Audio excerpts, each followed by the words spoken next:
नमस्कार मित्र हो, हिंदुस्तान पोस्ट मध्ये तुमचं सर्वांचं स्वागत. आजचा 12 जानेवारीचा दिवस राजकीय दृष्ट्या, धार्मिक दृष्ट्या, विकासाच्या दृष्ट्या, सर्व दृष्ट्या महत्वाचा ठरलाय. कारण आहे मोदींचा मुंबई दौरा, महाराष्ट्र दौरा, मुंबई आणि नाशिक, मुंबई मधली तिसरी मुंबई आणि मुख्य मुंबई जोडणारा अटल सेतू याचं उद्घाटन आत्ताच झालेलं आहे. अगदी गाडी असेल तर 250 रुपयात 2 तासाचा प्रवास, 2.5 तासाचा प्रवास तुम्ही अवघ्या 15 ते 20 मिनिटात करणार आहात. विकासाच्या वाटेवर ही जाणारी वेगवान जी सगळी मंडळी आहेत यांच्याबद्दल, यांच्या राजकारणाबद्दल आणि मोदींनी केलेल्या भाषणाचं विश्लेषण, नक्की मोदींना काय म्हणायचंय, मोदींनी हा दौरा इतक्या घाईगर्दीनी आणि पूर्ण दिवस आज महाराष्ट्राला देण्यामागचं नक्की कारण तरी काय आहेत, या सगळ्याचा आढावा घेणार आहोत. आणि त्यासाठी आपल्या सोबत असणार आहेत राजकीय विश्लेषक डॉक्टर उदय निरगुडकर. उदयजी, स्वागत आहे तुमचं. नमस्कार. नमस्कार स्वप्नीलजी. हिंदुस्तान पोस्टवर येणं हा एक अत्यंत आनंदाचा भाग असतो. नाही, निश्चित.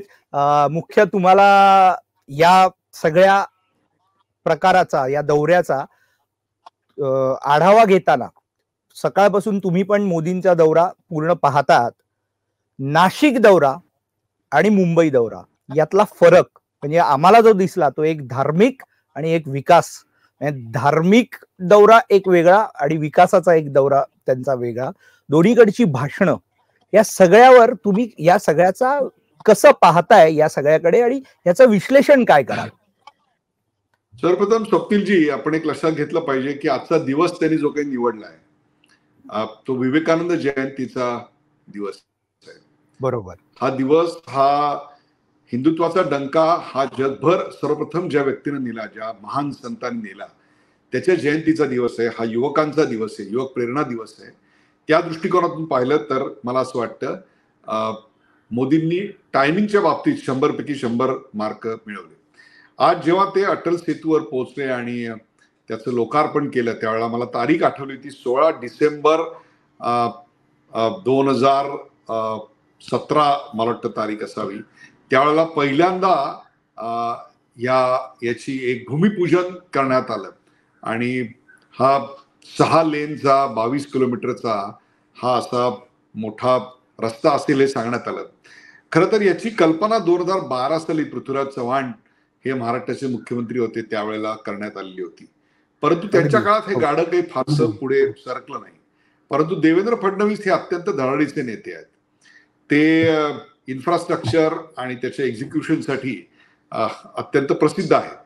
किंबहुना त्याच्याकरता त्यांनी केलेली वॉर रूम असेल, त्याचं मॉनिटरिंग असेल, त्याच्याकरता निधी उपलब्ध करून देणं, जपान सरकारशी संपर्क साधून त्यांच्याकडून अतिशय कमी अत्यल्प दरात अर्थपुरवठा करणं, नवनवीन तंत्रज्ञान शोधणं, या बाबतीत त्यांनी नेहमीच पुढाकार घेतलेला आहे. त्यामुळे आजचा दिवस हा राजकीय किती, धार्मिक किती यापेक्षा सुद्धा श्वास कोंडलेल्या मुंबईकरांसाठी एक वेगळी मुंबई, रायगडची मुंबई किंवा रायगड ही ऐतिहासिक भूमी मुंबईच्या उद्योग भूमीला आज जोडली गेली, ही एक महान ऐतिहासिक कामगिरी आज इतिहासात नोंदली गेली. त्यामुळे मुंबईकरांसाठी, रायगडकरांसाठी, महाराष्ट्रासाठी आणि भारतासाठी हा आजचा दिवस हा सुवर्णाक्षरात लिहावा असा आहे. त्यामुळे याच्या टायमिंग विषयी मात्र मी 100 पैकी 100 मार्क या सरकारला देईन. हा पूल, हा सेतू गेम चेंजर ठरणार म्हणून बहुतांशी राजकारणी दावे करतायत. खरोखरच कशा अर्थाने हा गेम चेंजर ठरेल? खऱ्या अर्थाने हा गेम चेंजर आहे. कारण मुंबई ज्याला आपण म्हणतो सॅच्युरेट किंवा पीक ज्याला आपण म्हणतो, त्या पीक पर्यंत की मुंबई उंच किती होईल त्यालाही एक मर्यादा आहे. मुंबईच्या एका छोट्या बेटावरचा जो भार आहे लोकसंख्येचा, तोही विलक्षण वाढत चाललाय आहे. त्यामुळे आता मुंबई विरारच्या पलीकडे, मुंबई इकडे रायगडकडे, ठाण्याच्या पलीकडे, डोंबिवली कल्याणच्या पलीकडे, असं सगळा मुंबईचा विस्तार हा होणं अपेक्षित आहे, अत्यावश्यक आहे. मुंबई हे खऱ्या अर्थाने आंतरराष्ट्रीय शहर आहे. कुठल्याही आंतरराष्ट्रीय शहराशी जर आपण, मग ते लंडन असेल, न्यूयॉर्क असेल, याच्याशी जर आपण तुलना केली तर त्यांच्या तोडीस तोड आपल्या सार्वजनिक सेवा व्यवस्था, आपल्याकडच्या पायाभूत सोयी सुविधा असल्या पाहिजेत. त्यातली एक सर्वात महत्वाची आणि कळीचा मुद्दा असतो तो म्हणजे या शहराची फास्टर कनेक्टिव्हिटी. आणि ती जी कनेक्टिव्हिटी आहे त्या कनेक्टिव्हिटीमुळे शहर विकसित व्हायला फार मोठ्या प्रमाणावर मदत होते. आज जो आपला जुना छत्रपती शिवाजी महाराज आंतरराष्ट्रीय हवाई अड्डा आहे, तिथपासून तो जो आता नवीन विमानतळ आपल्याकडे येतोय, तो जो विमानतळ आहे त्या विमानतळाची कनेक्टिव्हिटी असेल, त्याच्यानंतर नावाशेवा पोर्ट असेल, त्याची उरण किंवा पुढच्या प्रवासासाठी असणारी कनेक्टिव्हिटी असेल, मुंबईहून पुणा, गोवा, कोकण या ठिकाणी जायला लागणारा वेळ असेल, त्यामुळे पोर्ट, एअरपोर्ट, रस्ते, माल वाहतूक, प्रवासी वाहतूक या सगळ्याला म्हणजे हवाई जहाज या सगळ्यासाठी सुकरता आणणारा असा हा अफलातून प्रोजेक्ट खऱ्या अर्थाने गेम चेंजर आहे. पण फक्त ही एवढीच गोष्ट नाही स्वप्नीलजी. आज फक्त तेवढंच होतं का? तर नाही. तर मुंबईतल्या अनेक प्रकल्पांचा एक प्रकारे पायाभरणी म्हणू, काहीचं लोकार्पण म्हणू, हे सगळं झालं. मला असं वाटतं 2024च्या लोकसभा निवडणुकीच्या प्रचाराचा नारळ देखील आज फुटला असं म्हणावं लागेल. याचं कारण काही ठिकाणी पिण्याच्या पाण्याचे प्रश्न सोडवण्याकरता त्या प्रकल्पाचं उद्घाटन होतं, नवीन रेल्वे स्थानकाचं उद्घाटन होतं, नवीन बोगदा बांधला जातोय त्याचं उद्घाटन होतं, ऑरेंज गेट ते मरीन ड्राईव्ह हे जे अंतर अर्धा पाऊण तास 1 तास लागतो जायला, ते अक्षरशः 4-4.5 मिनिटात पार करता येईल याची सुरुवात झाली. आज प्रधानमंत्र्यांनी कौतुक जे केलं तो कोस्टल रोड काही काळात पूर्ण होईल याविषयी त्यांनी ग्वाही दिली. म्हणजेच एक प्रकारे मुंबई मेकओव्हर ज्याला आपण म्हणतो तो मेकओव्हर आता एका मॅच्युअर्ड स्टेजला आलाय. आणि सर्वात महत्वाचं, ज्या मुंबईतून उद्योगधंदे बाहेर जात आहेत म्हणून आरडाओरडा केला जात होता आणि महाराष्ट्र धर्माची आठवण करून दिली जात होती वारंवार, तिथेच भारत रत्नम असा एक प्रचंड मोठा प्रकल्प, अशी एक प्रचंड मोठी वास्तू ज्याच्यामध्ये खूप मोठ्या प्रमाणात उद्योजकतेच्या विकासाच्या संधी उपलब्ध होणार आहेत, त्याचा सुद्धा लोकार्पणाचा सोहळा इथं पार पडला. त्यामुळे महाराष्ट्र धर्माच्या आडून आपल्या पक्षाचं काय म्हणून आपण ज्याला प्रचार करू इच्छिणाऱ्यांना सुद्धा आज त्यांनी एक प्रकारे चोख उत्तर दिलं. अलीकडच्या काळात तुम्ही पाहिलं असेल, तुम्ही जो शालजोडीतला दिलाय, तुम्ही जो उदयजी तुम्हाला इकडे थोडस अजून तुम्ही जो शालजोडीतला दिलाय तो मुकेश अंबानींच्या वक्तव्यावरून दिलाय हे लोकांना कळलं पाहिजे. गुजरातमध्ये जे नुकतंच मुकेश अंबानींनी जे व्हायब्रंट गुजरातमध्ये मुकेश अंबानींनी सांगितलं की मी गुजराती आहे आणि माझी कंपनी गुजराती आहे. त्याच्यावरून एका राजकीय पक्षाने गदारोळ माजवायचा प्रयत्न केला. तर तो अनाठाई आहे. म्हणजे आपण एक लक्ष घेतलं, समजा मी तुमच्याकडे जेवायला आलो किंवा तुमच्या पुस्तकाचं प्रकाशन असेल किंवा काय तुमचा वाढदिवस असेल, तर मी काय तुमच्याकडे येऊन तुमचं वाईट हो असं म्हणणार आहे का? तुमचं पुस्तक बेकार आहे असं म्हणणार आहे का? तर आपण त्याचं कौतुक करत असतो. मुळात ते कुटुंब गुजरातचं आहे. याचा अर्थ त्यांनी महाराष्ट्रासाठी काहीच केलं नाही का? असं नाही. त्यांनी महाराष्ट्रात अनेक उद्योगधंदे उभे केले. इनफॅक्ट एडनमध्ये साध्या पेट्रोल पंपावर नोकरी करणारा एक युवक, ते एक महान उद्योजक, जागतिक कीर्तीचा उद्योजक, हा धीरूभाईंचा थक्क करणारा प्रवास जो आहे त्याच्यामध्ये मुंबईचं योगदान खूप मोठं आहे. स्वतः मुकेश अंबानी आणि त्यांचे बंधू अनिल अंबानी यांचं शिक्षण इथे झालेलं आहे, त्यांची वाढ, सगळं लहानपण तरुणपण इकडे झालंय, त्यांची लग्न इकडे झालेली आहेत, सगळं त्यांचा व्यवसाय इकडे आहे. त्यामुळे their contribution to this state is also. आपण जिथे जातो तिथे यजमानाचं कौतुक करतो, हा एक प्रघात आहे आपल्याकडे. त्या यजमानाचं कौतुक नाही करायचं तर मग काय करायचं? तुमच्याकडे मी आता समजा तुमच्या कुठल्या कार्यक्रमाला वाढदिवसाला आलो तर काय तिथे सांगायचं की नाही स्वप्नील असेल, असं नसतं ना. त्यामुळे त्याच्याकडे त्या दृष्टिकोनातून पाहिलं गेलं पाहिजे. आणि गुजरात तेज गतीनं पुढे जात आहे, ही खरं तर आपल्याला एक स्पर्धात्मक प्रेरणा असली पाहिजे की आपण त्यापेक्षा पुढे गेलं पाहिजे. आम्ही जर उद्योगपतींच्या घराच्या बाहेर स्फोटक भरलेल्या गाड्या ठेवायला लागलो, आम्ही जर उद्योगपतींना धमकवायला लागलो, आम्ही उद्योगपतींकडे खंडण्या मागायला लागलो, आमच्याकडे हा उद्योग येणार नाही, आमच्याकडे तो उद्योग येणार नाही, आमच्याकडे ही रासायनिक प्रक्रिया असलेली प्रकल्प येणार नाहीत, आमच्याकडे ही अणुभट्टी येणार नाही, आमच्याकडे तो प्रकल्प येणार नाही, आमच्याकडे कोकणात आम्ही हे येऊ देणार नाही, आम्ही नाणारला ते होऊ देणार नाही, नाहीचा पाडा जर आपण वाचायला लागला तर आपला वेस्ट बेंगॉल व्हायला वेळ नाही लागणार आहे. लक्षात ठेवा, world will not stop for us. Growth डेव्हलपमेंटचं चक्र आपल्यासाठी थांबणार नाही आहे. आपल्याला त्याच्यावर राईड व्हायचंय. आपल्याला उद्योग स्नेही वातावरण निर्माण केलं पाहिजे. अर्थात ते करत असताना कुठे इथल्या पर्यावरणाला धक्का लागू नये, इथे कुठल्या सामान्य इथल्या स्थानिक माणसाच्या हिताला धक्का लागू नये ही अपेक्षा एखाद्या राजकारण्याने बाळगणं हे अतिशय योग्य आहे. परंतु सगळ्याच गोष्टींना विरोध करायचा, मेट्रो प्रकल्पाला विरोध करायचा, मेट्रोचं शासन स्थानक जे 90% 80% काम झालंय ते बदलून दुसऱ्या ठिकाणी न्यायला जायचं, या सगळ्यामुळे महाराष्ट्र मागे पडतो.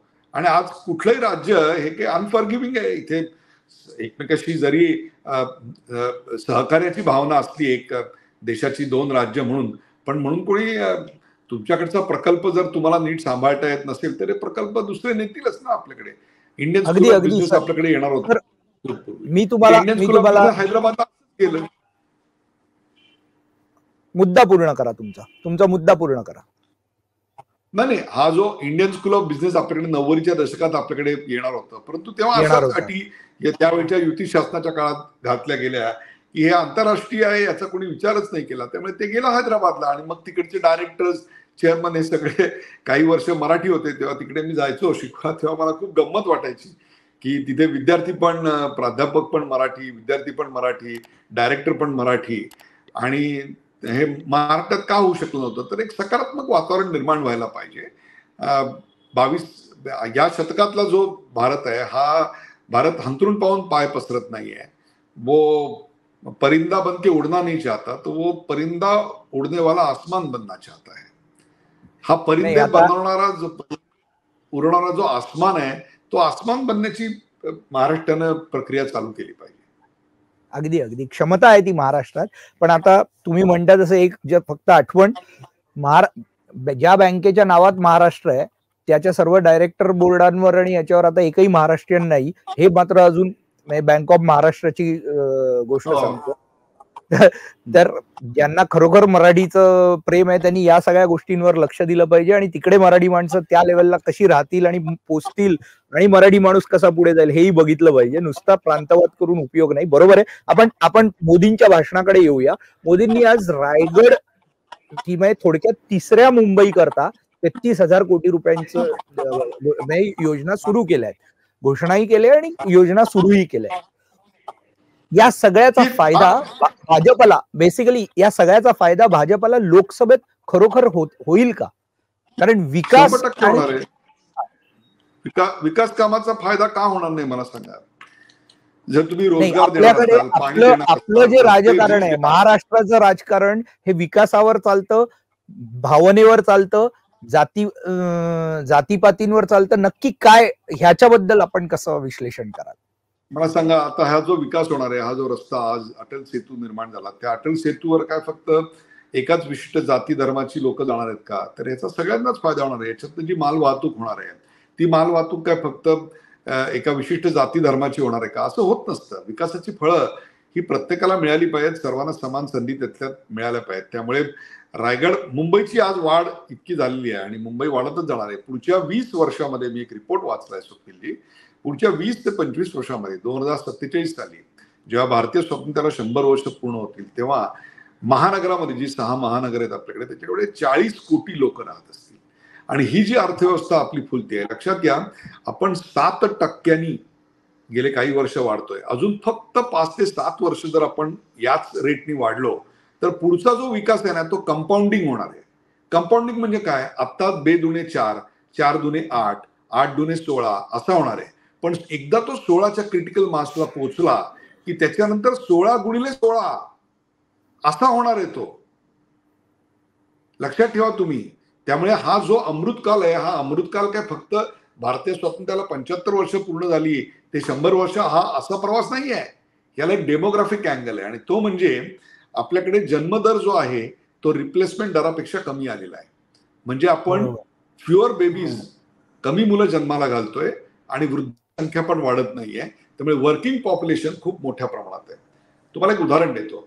55 कोटी आपल्याकडे श्रमिक हात आहेत, आता श्रमिक माणसं आहेत. त्यातले 55 लाख लोक आयटी क्षेत्रात काम करतात. त्या 55 लाख पैकी 25 लाख लोक एकट्या बँगलोरमध्ये काम करतात. आता ह्या 25 लाखांनी जवळपास $70 बिलियन सॉफ्टवेअर एक्सपोर्ट केलाय. आपल्या संपूर्ण देशाचा सॉफ्टवेअर एक्सपोर्ट जर पाहिला तर तो $150 बिलियन आसपास आहे. आणि आपला total oil import bill $225 billion आहे. त्यातले आपण $70 बिलियन क्रूड ऑइल जे आहे ते प्रोसेस करून इतर देशांना आपण विकत असतो. आता या सगळ्या पार्श्वभूमीवर तुम्ही लक्षात घेतलं तर जर आपल्याकडे आयटी क्षेत्राला आपण बढावा दिला, आयटी क्षेत्राला जर आपण मुंबईच्या जवळ आणलं, आज कोकणामध्ये पेणला, पनवेलला जर एक मोठी आयटी उद्योग वसाहत बँगलोरसारखी आपण या अटल सेतूचा फायदा करून उभी करून घेऊ शकलो, की जिथे तुम्ही नरिमन पॉइंटहून अर्ध्या तासात कामावर पोहोचताय, की तिथून तुम्ही येऊ शकताय, you have connectivity to the new airport, I think you have everything which one can ask. तर मला असं वाटतं की एकट्या सॉफ्टवेअर जेवढं सौदी अरेबिया ऑइल एक्सपोर्ट करतो ना, तेवढ्याच किमतीचं आपण पुढच्या 2 ते 5 वर्षात सॉफ्टवेअर एक्सपोर्ट करू शकतो. सो हा जो अटल सेतू आहे हा फक्त महाराष्ट्राचा, मुंबईचा गेम चेंजर नाही आहे, तर हा खऱ्या अर्थाने महाराष्ट्राची, भारताची भाग्यविधाता लाईन ज्याला आपण म्हणतो, फेट लाईन म्हणतो, जे सटवाई लिहून ठेवतं ना, ते बदलण्याची क्षमता असलेला हा सगळा प्रकल्प आहे. त्यामुळे याच्याकडे केवळ एक दोन प्रदेश जोडणारा, 2 बेट जोडणारा असं म्हणून बघायचा उपयोग नाही. There are lot of benefits which in next 20-25 years. आणि हा जो डेमोग्राफिक डिव्हिडंड आहे ना स्वप्नीलजी, हा 2047 पर्यंतच राहणार आहे. त्याच्यानंतर भारत वृद्धत्वाकडे झुकेल. त्यामुळे आत्ता जे तुम्ही कमवाल ना, आत्ता जो तुम्ही पाया घालाल, पायाभूत सोयी सुविधा असतील, स्किल्स डेव्हलपमेंट असेल, ट्रेनिंग ऑफ पीपल असेल, उद्योगधंद्याला बढावा देणं असेल, आत्मनिर्भर भारतच्या अंडर मॅन्युफॅक्चरिंग सेटअप निर्माण करून जगाची मॅन्युफॅक्चरिंग लाईन तयार करणं असेल. आज China+1 पॉलिसी होती, परंतु कोरोनाच्या नंतर आता ते गेलेलं आहे. आता India+1 पॉलिसी आहे. पूर्वी 100 पैकी 98 मोबाईल हे परदेशात यायचे, आज 100 पैकी 98 मोबाईल आपण इथे बनवतोय. आज एवढी विमानं टाटानी आणि एअर इंडियानी ऑर्डर केली, आकाशवाणी केली, इंडिगोनी केली, यातली 70% विमानं या देशात बनणार आहेत. आता ती गुजरातमध्ये बनतायत का, तमिळनाडूत बनतायत का, महाराष्ट्रातला हा मुद्दा नाही आहे. मुद्दा आहे की इथे बनणार आहे, याचा अर्थ तो प्रवास होणार आहे. इकडे वंदे भारत वाढते, वंदे भारतमुळे मुंबईची कनेक्टिव्हिटी वाढते, दुसरीकडे विमानतळ येत आहेत, रस्ते बांधले जात आहेत, शिक्षणाच्या सोयी सुविधा येत आहेत. मला असं वाटतं जीवनाची गती, कक्षा आणि केंद्रबिंदू हा खूप रुंदावतोय आणि कोकणच्या विकासाला याच्यामुळे प्रचंड मोठी चालना मिळणार आहे. उदयजी तुम्ही अत्यंत पॉझिटिव्ह आणि सगळ्या सकारात्मक बाजू सांगितल्यात. मी फक्त एक थोडस नकारात्मक बाजूकडे लक्ष वेधण्याचा प्रयत्न करतो. या सगळ्या विकासाच्या महामार्गावर आपण जेव्हा धावतोय तेव्हा पर्यावरणाकडे आपलं दुर्लक्ष होतंय, असं एक सगळी काही पर्यावरणवाद्यांनी आणि यांनी बोंब मारली. हा एक मुद्दा. दुसरा मुद्दा, आपण हे असे जेव्हा ब्रिजेस बांधतो तेव्हा आपण पुढच्या म्हणजे यामुळे निर्माण होणारे ट्रॅफिकच्या समस्या, वाढत्या गाड्या याकडे थोडंफार दुर्लक्ष होतंय. ह्या सगळ्या आक्षेपांमध्ये कितपत तथ्य आहे हे तुम्ही आता मेट्रो 5,000 झाडं गेली. आता अतिशय योग्य तुम्ही प्रश्न विचारलाय, मी सविस्तर याचं उत्तर देतो. आपल्याकडे जेव्हा विकसनशील राष्ट्र ते विकसित राष्ट्र हा प्रवास होतो तेव्हा 3 प्रकारच्या सुधारणा तुम्हाला कराव्या लागतात: आर्थिक, सामाजिक आणि राजकीय. संपूर्ण जगाचा जर इतिहास तुम्ही पाहिलात, किती युरोपातली छोटी राज्य असतील, अमेरिकन उपखंडातली राज्य असतील, ऑस्ट्रेलिया असेल, या सगळ्यांचा जो प्रवास झाला ना, तो पहिले त्यांच्याकडे राजकीय सुधारणा झाल्या, मग त्यांच्याकडे सामाजिक सुधारणा झाल्या आणि मग त्यांच्याकडे आर्थिक सुधारणा झाल्या. कधी कधी काही ठिकाणी आर्थिक सुधारणा आधी झाल्या, राजकीय सुधारणा नंतर झाल्या. भारत हा एकमेव असा देश आहे की ज्याला या तिन्ही सुधारणा एका वेळी कराव्या लागतात. याचं कारण 1947 पासून जी 70 वर्ष राज्य होतं त्याच्यामध्ये आपण खूप मागे पडलो. तुम्हाला एकच उदाहरण देतो. 1947 नंतर 1956 साली जी इंडस्ट्रियल पॉलिसी आली त्याच्यात 17 सेक्टर प्रायव्हेट सेक्टरसाठी बंद केली गेली आणि केवळ सरकार बनवणार. मग त्या काळात विमानं पण सरकारने चालवली, दूध पण सरकारने दिलं, हॉटेल पण सरकारने चालवली, सगळंच सरकारने, सगळं लायसन्स राज, सरकारीकरण होतं. किती स्कूटर बनवायच्या हे सुद्धा सरकारच ठरवणार. त्यामुळे आमच्या वडील, काका, मामा यांना 5-5 वर्ष स्कूटरसाठी थांबायला लागलं होतं, ही परिस्थिती होती. त्याच्यामुळे काय झालं, आमच्या विकासाचा जो दर होता तो 3.5%, त्याला हिंदू ग्रोथ रेट म्हणून 30 वर्ष आम्हाला हिणवलं गेलं. आमचे दरडोई उत्पन्न त्या 30 वर्षाच्या काळात 1.1% वाढलं आणि भारतीय लोकसंख्या 3.5% वाढली. आमचा विकास, आमचं पॉप्युलेशन 2.2% वाढलं दरडोई उत्पन्न 1.1% वाढलं, आशिया खंड 4.5% आणि जग 6.5%, 5.5% काही ठिकाणी. आणि आम्ही कुठे होतो? आम्ही $20 बिलियन वरनं आमचं कर्ज $80 बिलियन आलं आणि शेवटी 91ला नाकातोंडात पाणी जायला लागलं तेव्हा आम्ही आमचं 67 टन इतकं सोनं गहाण टाकलं आणि आम्ही जगायचा प्रयत्न करायला लागलो. आज त्याच्यानंतर 25 वर्षात परिस्थिती काय आली मला सांगा. आज गेली 20 वर्ष आजचा कर्जाचा आकडा फार वाढलेला आहे. 150 लाख कोटी आज अर्थ राज्यमंत्र्यांचं. लक्षात ठेवा, कर्जाचा आकडा हा मुद्दा नाहीये. प्रत्येक राष्ट्रच कर्ज घेऊन मोठं झालेलं आहे. ती कर्ज परत फेडायची क्षमता आणि ती कर्ज तुम्हाला मिळायची तुमची पत, ह्यालाही मी तितकंच महत्व देतो. आता तुम्ही जो पर्यावरणाचा मुद्दा मगाशी मांडला, तुम्हाला मी एक उदाहरण देतो. अलीकडच्या काळात मी तुर्कमेनिस्तानला गेलो होतो. एका नदीच्या काठावरून आमची गाडी चालली होती आणि जी अनेक जहाजं त्या नदीत बुडलेली होती ती वरती आलेली दिसत होती. मी दुबाराशा विचारलं हे काय आहे. त्यांनी मला सांगितलं की याच्या काठावर रशियन सरकारने टेक्सटाईल मिल्स काढल्या. त्यांनी एवढा पाण्याचा उपसा केला की जलचर मेले, जलवनस्पती मेल्या आणि नदी कोरडी ठाक पडली. एवढी की प्रचंड मोठी नदी, अर्धा तास आम्ही त्या नदीला वळसा घालून जात होतो, एवढी मोठी नदी. आणि ती जहाजं जी बुडलेली होती एकेकाळी ती वरती दिसायला लागली. हे कशाकरता केलं? टेक्सटाईल मार्केट काबीज करण्याकरता. भारतात असं जर केलं तर इथली मीडिया काय करेल मला सांगा? ग्रेटा थनबर्ग काय आमच्या डोक्यावर डान्स करेल? क्लायमेट परिषदेचा मला काय सुनवेल? म्हणजे हे सगळं तुम्ही आम्हाला शिकवायचं आणि तुम्ही जेव्हा विकास केलात त्यावेळेला हे सगळ्याचं उल्लंघन केलं. मग याचं ते मॉडेल आपण स्वीकारावं असं मी मुळीच म्हणत नाहीये. मी तुम्हाला यातली फक्त फॅलसी, यातला खोटारडेपणा, यातला दांभिकपणा तुम्हाला दाखवायचा, यातली दोहरी नीती दाखवायचा प्रयत्न करतोय. भारताला विकासाचा मार्ग चोखाळताना पर्यावरणाचं रक्षण करतच पर्यावरण स्नेही विकासच करावा लागणार आहे. परंतु उत्तराखंडचा विचार करा तुम्ही. 70% ग्रीन कव्हर आहे, 70% जंगल आहे. आज तिकडे रोजगार वाढायचा असेल, 50,000 सुद्धा दरडोई उत्पन्न नाही वर्षाचं, आज ते वाढवायचं असेल तर तुम्हाला उद्योग आणावा लागेल. मग तो जर उद्योग आणायचा असेल तर काही प्रमाणात ग्रीन कव्हर कमी होणार आहे. मग त्याचा बॅलन्स, समतोल कसा राखला जाईल याचा विचार केला पाहिजे. आज मुंबई एवढी वाढते, लोक शहराकडे येत आहेत, शहरातली लोक गावाकडे जात आहेत, आदान प्रदान वाढतंय. मग हे सगळं होत असताना त्यांची कनेक्टिव्हिटी करताना आम्ही ब्रिज नाही बांधायचं तर मग जायचं कसं मला सांगा? म्हणजे विकास नाही म्हणून ओरडायचं आणि विकास झाला की पर्यावरणाच्या नावाने ओरडत राहायचं. मला असं वाटतं हा पूल बांधताना जेवढा पर्यावरणाचा ऱ्हास झालेला आहे त्यापेक्षा सुद्धा जास्त विकासाच्या संधी साधल्या गेलेल्या आहेत, याचा विचार करणं अत्यंत गरजेचं आहे. युवकांसाठी ज्या संधी उपलब्ध झाल्या, कोकणामध्ये ज्या संधी उपलब्ध झाल्या, त्याला खऱ्या अर्थाने आज सॅल्यूट करायचा दिवस आहे असं मला वाटतं. मोदींच्या भाषणांचे 2 भाग आहेत, एक नाशिकचं भाषण आणि एक मुंबईचं भाषण.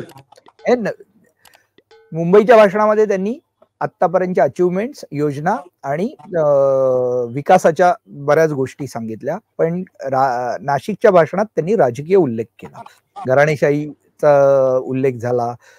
मला मुळात एवढं सांगा, नाशिक दौरा आयोजित करण्यामागचा मोदींचा हेतू काय? आणि मुंबई तर विकासाच्या, पण नाशिक का निवडलं? नाशिकचं जे काळारामाचं मंदिर आहे आणि त्याला जोडून काळाराम मंदिर निवडणं आणि तिकडे आरती करणं, हा या काळाराम मंदिर हे केवळ काही रामाचं केवळ मंदिर म्हणून आपल्याला त्याकडे पाहता येणार नाही. कारण त्या मंदिराला एक सामाजिक सुधारणांचा, सामाजिक बदलांचा एक इतिहास जोडलेला आहे. बाबासाहेब आंबेडकरांनी या काळाराम मंदिरामध्येच मंदिर प्रवेशाचं मोठं आंदोलन केलं होतं आणि त्याला स्वातंत्र्यवीर सावरकरांनी त्यावेळेला खूप मोठा पाठिंबा दिलेला होता. ती एक सामाजिक क्रांतीचंही तितकंच ते महत्वाचं केंद्र आहे. And somewhere this temple is also connected with the Dalit movement.